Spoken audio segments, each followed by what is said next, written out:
Welcome to Earl Stewart on Cars.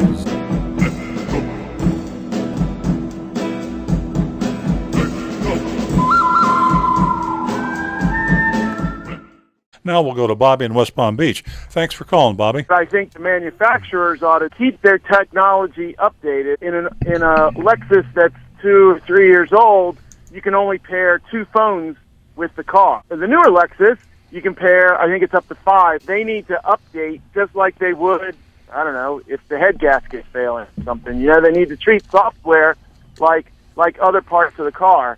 And they really don't. You don't get upgraded software as you move along. You sound like a techie just like Rick, and I'm a techie for a 75-year-old guy. I get nervous about all this high-tech stuff. I think the manufacturers are making a big mistake by putting these high-tech challenges in all the cars. There are a whole lot of people out there that are just not in this category, and you put them in a high-tech car and you start talking about Bluetooth and pairing and a lot of other things, and you talk about voice recognition, you put a bunch of buttons in front of them on the steering wheel. There's a danger of them getting in the car and getting frustrated, especially with voice recognition. You have some systems that are excellent. You have some systems that are terrible. I've driven a car where the voice recognition was absolutely terrible, and it got me angry at the car. And I'd be sitting there fighting with my navigation or some other technical pairing with my iPhone, and I'm sitting there suddenly realize I don't know where I drove. I'm home, and I thought I was still on I-95. So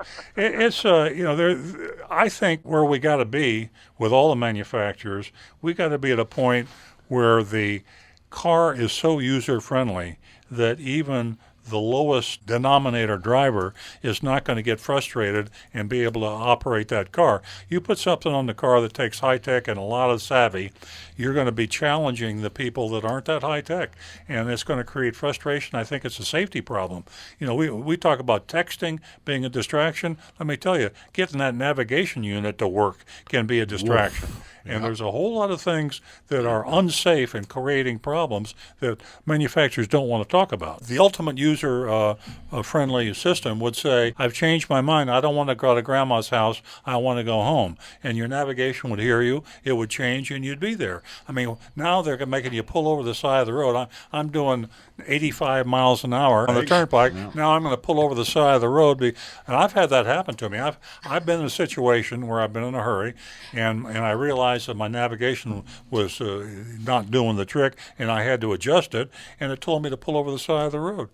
It's all about being user-friendly and look at your lowest common denominator in terms of technical ability and have the car work even for that person.